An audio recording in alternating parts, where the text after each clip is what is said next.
Hello ladies and gentlemen, you're watching World News live from Algiers. To the headlines. On the 103rd day since the outbreak of the US Zionist war against Iran, President Trump has threatened to launch a major strike on Iran today. The strikes began now. Tehran insists that it will not leave any attack or threat unanswered, while Pezeshkian says Tehran seeks path beyond no war, no peace statement.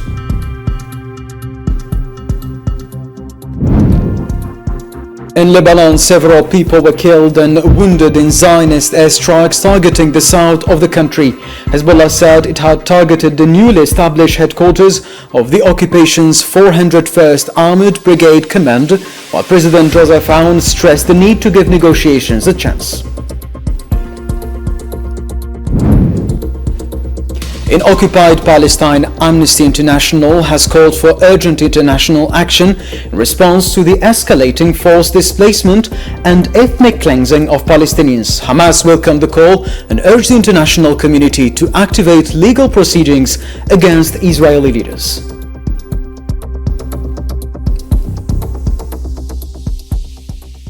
Hello there, ladies and gentlemen. Welcome to our World News, and we start with this breaking news. Just as we are speaking, explosions are heard or have been reported across multiple locations in Iran, alongside claims of US military strikes, according to Reuters reporting based on Iranian state media and official statements. These explosions were heard in the Iranian port city of Bandar Abbas, according to Iranian state media, cited also by Reuters, with no further details given. Also, Iranian media, as reported by Reuters, said these explosions were also heard in the islands of Keshm and Hangam, adding that they were caused by projectile impacts of a military nature. Also citing from Reuters, the Iranian news agency Mehr news agency also cited by Reuters that or reported several explosions in the northern Iranian port city of Gorgan. We have also the US military also has declared through US Central Command, said in a post on X that it had launched additional strikes against multiple targets in Iran, describing them as a response to what it called Iran's unwarranted and continued aggression, citing also from Reuters. We start up our news with the United States, which has warned Iran of a powerful military response. It has been done now, as we said, should efforts, of course, to reach a peaceful agreement fail. President Donald Trump told reporters at the White House on Wednesday that bombing operations would resume, adding that Iran would be struck with overwhelming force. He also referred to the downing of an Apache helicopter in the Strait of Hormuz and stressed that Iran would pay the price.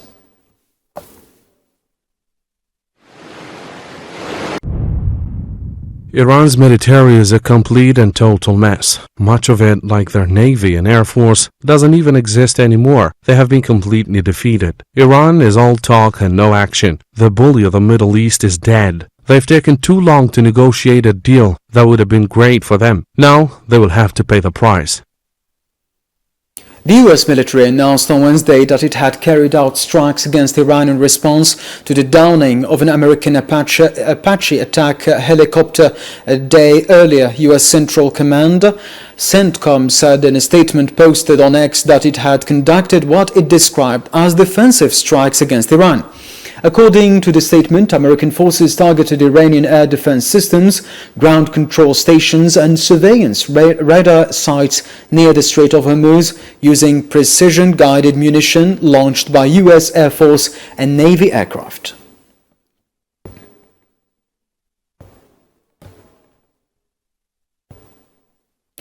The U.S. Defense Secretary Pete Hegseth said on Wednesday that it would be unwise for Iran to continue challenging the United States. Speaking during a visit to the U.S. naval base at Guantanamo Bay, Cuba, Hegseth said the strikes currently being carried out by the United States were defensive in nature and intended to protect the American people. He added that President Donald Trump was pursuing a comprehensive agreement that serves U.S. interests and ensures that Iran never acquires a nuclear weapon.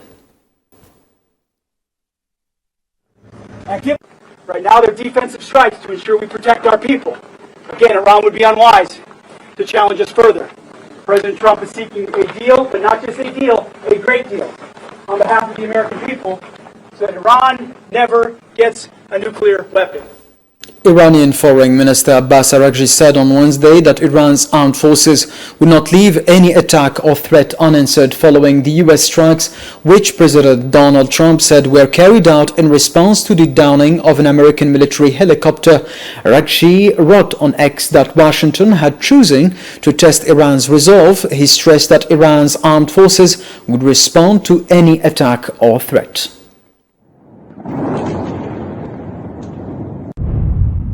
Despite its defeats on the battlefield, the US opted to test our determination. Our powerful armed forces will leave no attack or threat unanswered. Leave our region if you want to be safe. The history of the Persian Gulf has many chapters on dire fates of intruding outsiders.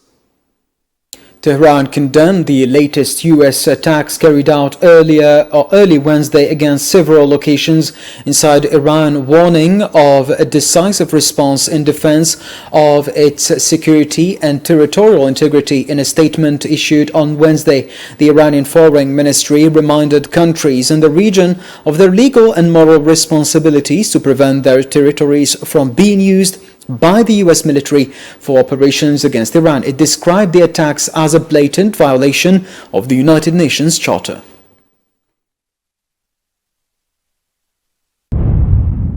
Despite our defeats on the battlefield, the United States chose to test our resolve. Our powerful armed forces will not leave any attack or threat unanswered. Leave our region if you wish to remain safe. The history of the Persian Gulf contains many chapters recounting the grim fate of intrusive foreign outsiders. Iran's Khatam al-Anbiya central headquarters announced that its forces had carried out a military operation targeting a number of U.S. bases in the region in response to what it described as a terrorist attack of aggression by the United States against areas in southern Iran under the pretext of a helicopter crash. The headquarters said in a statement on Wednesday that the operation was jointly conducted by units of the Iranian army and the Islamic Revolutionary Guard Corps, warning the U.S. forces would bear responsibility for the consequences of any further escalation in the region.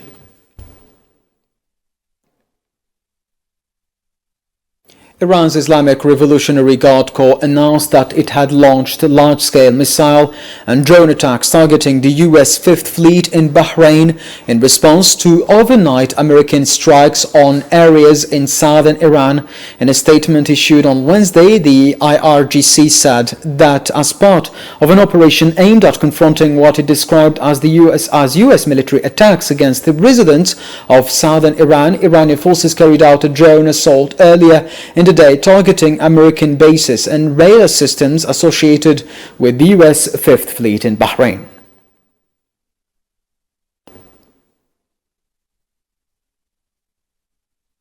Iran's foreign ministry has said that Iran needs to reassesses the status of negotiations in light of the latest developments. Foreign ministry spokesperson Ismail Baghai said in a video carried by Iranian media on Wednesday that the diplomatic process cannot succeed in the absence of what he described as suitable conditions. He stressed that any progress in the negotiations requires sufficient space for diplomacy to operate free from pressure and military escalation. He added that Iran's armed forces would continue to respond firmly to any threats.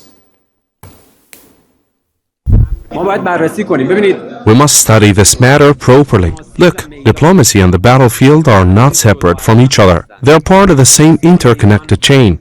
Two parallel tools used to protect Iran's national interests and national security. Where necessary, our armed forces respond to the enemy with force and violence. I don't need to say it. What happened last night showed that the Iranian armed forces do not hesitate to defend the country.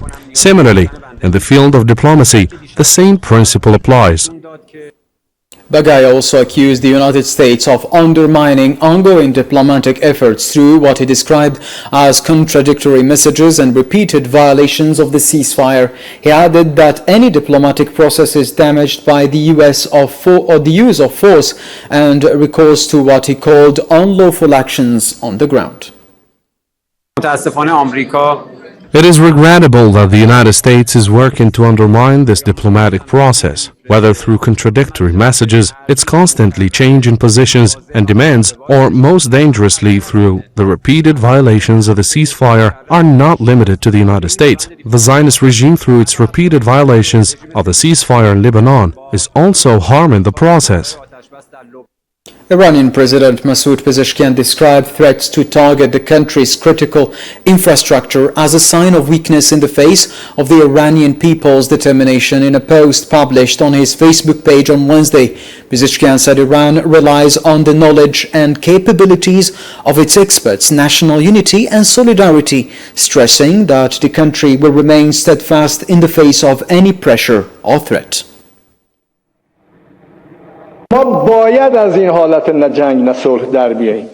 We must break free from this neither war nor peace state. War is certainly not in the country's interest, but if they think that by violating our dignity, our land and our homeland, we will surrender or back down, they are only dreaming. This is not something we will retreat from. The Gulf Cooperation Council has warned Iran that its attacks undermine efforts toward dialogue and rapprochement in a statement issued after a ministerial meeting in Manama on Wednesday following attacks targeting Bahrain, Kuwait and Jordan. The GCC condemned what it described as Iranian attacks against the three countries. The Council said such actions close the door to dialogue and called on Tehran to immediately cease any targeting of GCC states, their interests and their citizens.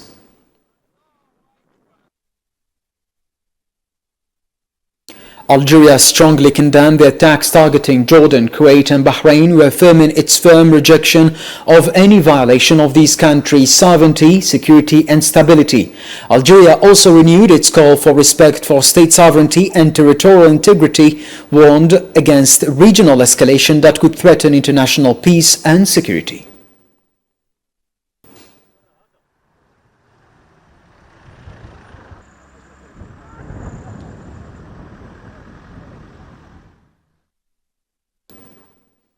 A Qatari delegation arrived in Tehran on Wednesday to discuss developments related to negotiations aimed at ending the war. According to Iran's ISNA news agency, the delegation will hold talks on the latest diplomatic efforts to end the conflict and restore regional stability. The visit will also include bilateral discussions on regional developments of mutual interest.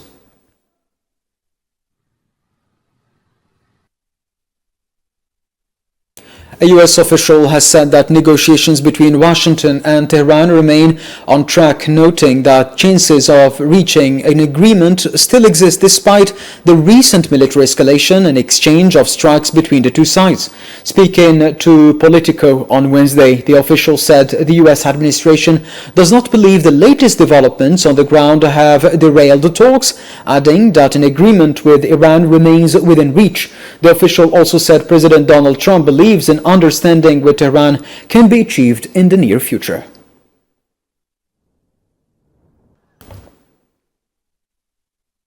U.S. President Donald Trump said Washington, not Tehran, controls the Strait of Hormuz, claiming that Iran's military is defeated, its economy is in disarray, and that its fate has already been decided.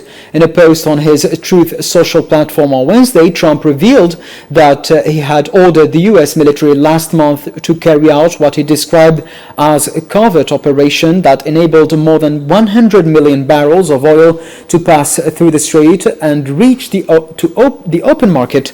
He added that more than 200 commercial vessels had safely transited the waterway.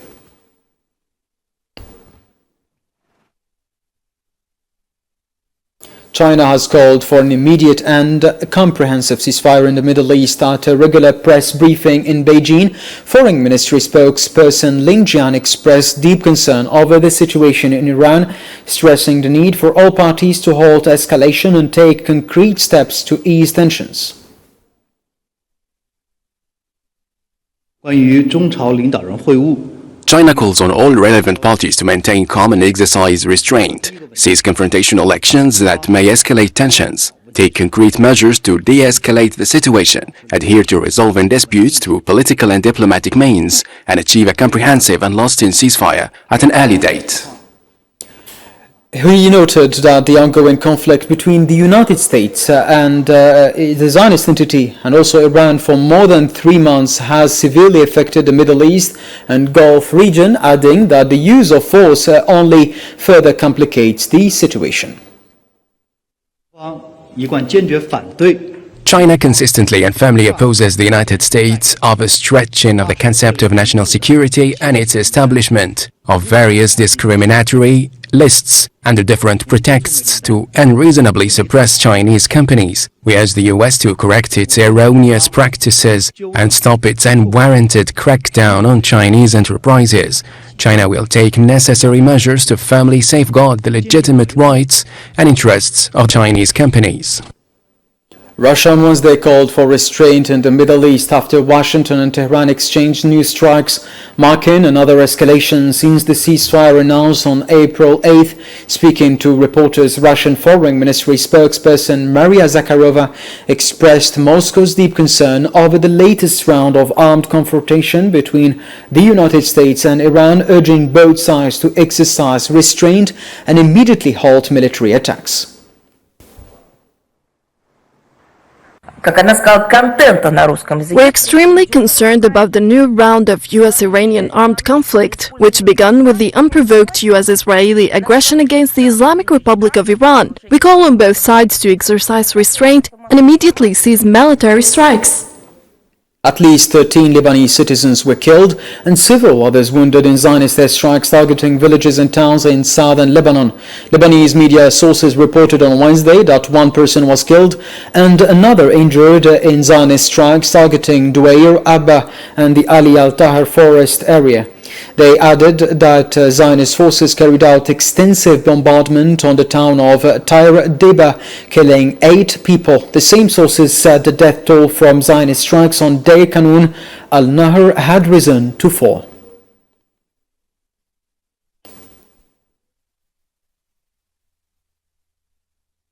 Lebanon's Hezbollah said it targeted a gathering of Zionist troops and military vehicles on the southeastern outskirts of Yahmar al-Shakif early Wednesday using advanced rockets. The group also announced that it had targeted the newly established headquarters of the Zionist forces 401st Armored Brigade in the town of Dibel in southern Lebanon on Tuesday using a swarm of suicide drones. Hezbollah said its operations were carried out in response to the Israeli occupation's violations of the ceasefire and attacks on villages in southern Lebanon that resulted in civilian casualties.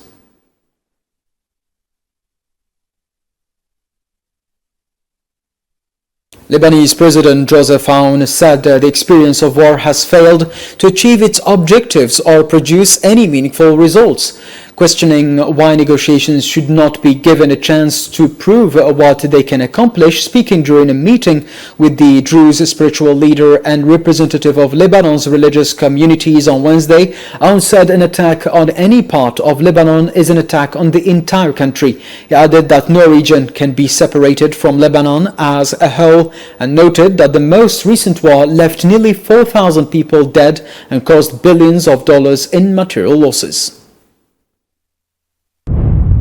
The experience of war did not lead us to our goal, and its recent aftermath resulted in nearly 4,000 martyrs and material losses amounting to billions of dollars, without achieving any results. So, why not give negotiations a chance to see what they can achieve, and then hold people accountable, not before they begin, as is sometimes said with accusations of negligence and surrender.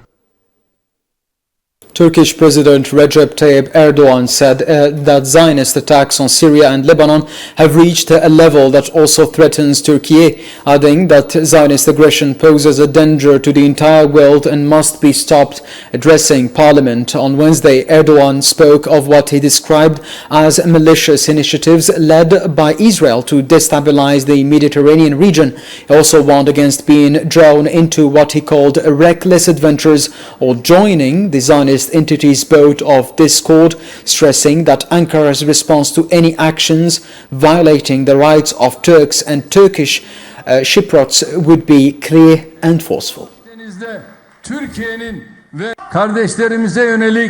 The attacks by Benjamin Netanyahu and his murderous network on Syria and Lebanon have reached a level that threatens Turkey as much as it threatens these two brotherly countries. We will not turn a blind eye to any aggression targeting our brothers. These individuals and those who carry out their agenda continue today to issue what they call threats against Turkey. There is no need for them to announce this. We know their intentions, aim, and objectives very well.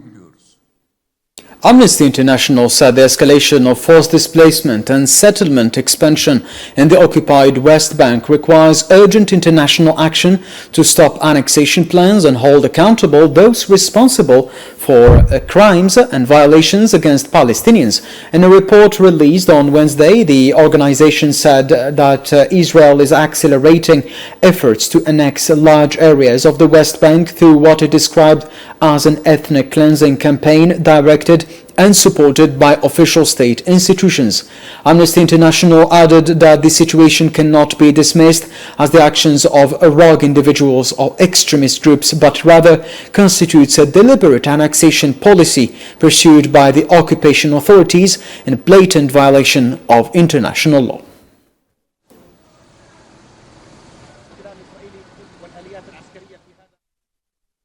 Hamas welcomed Amnesty International's report documenting what it described as Israel's crime of ethnic cleansing against the Palestinian people in the occupied West Bank. In a statement, Hamas said the report's a conclusion that international silence and the failure of global institutions to fulfill their legal and humanitarian responsibilities have encouraged the Zionist entity to continue such practices represents a stain on the conscience of the international community and the unjustifiable failure to meet its obligations. While affirming the importance of this report and its findings and recommendations, we demand the activation of legal action against the leaders of the occupation before the International Criminal Court and all other competent courts, in addition to serving all forms of relations with the criminal Zionist entity. Furthermore, we call for the imposition of deterrent sanctions against its leaders involved in crimes of ethnic cleansing, annexation, and the seizure of our Palestinian land.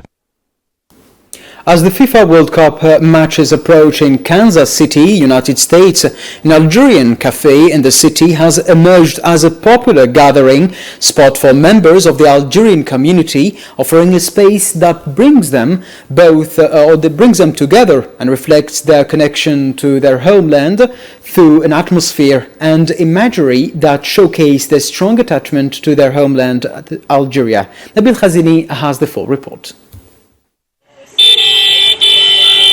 Far from the shores of the Mediterranean and thousands of kilometers away from Algeria, a small cafe in Kansas City has become much more than a place to enjoy a cup of coffee. It has become a meeting point for memories, a refuge for nostalgia, and a welcoming place away from home for the Algerian community in the American Midwest. Here the warmth of Algerian hospitality meets the aspirations of a community determined to preserve its roots despite the distance. We're very happy. We couldn't visit Algeria this year, but it visited us. We say to all the fans, welcome here at the well-known Algerian cafe in Kansas City, Golden Coffee. We wish the national team every success and the best of luck. It'll be a victory, God willing. As Kansas City prepares to host international football festivities and welcomes matches featuring the Algerian national team, the atmosphere inside the cafe takes on a special significance. Green, red and white flags decorate every corner, and conversations return to one subject, Algeria. And this cafe has succeeded in creating something far more valuable, a sense of belonging. It is a place where younger generations discover their heritage and where the connection to the homeland is kept alive day after day.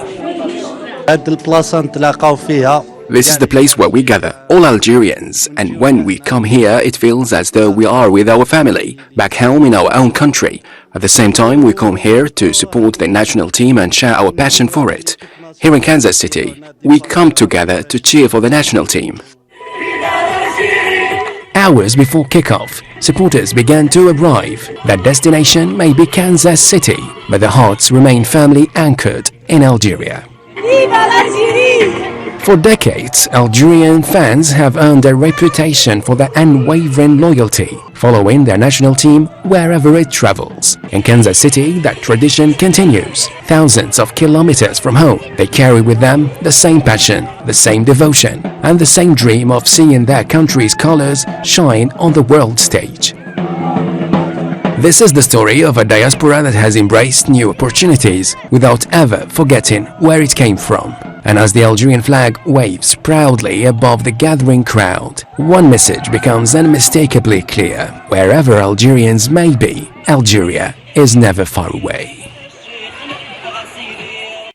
And with these beautiful images of this Algerian community gathering, we reach the end of our news program. Shortly, our special coverage program on the latest developments in the Middle East and the war between the United States and Iran.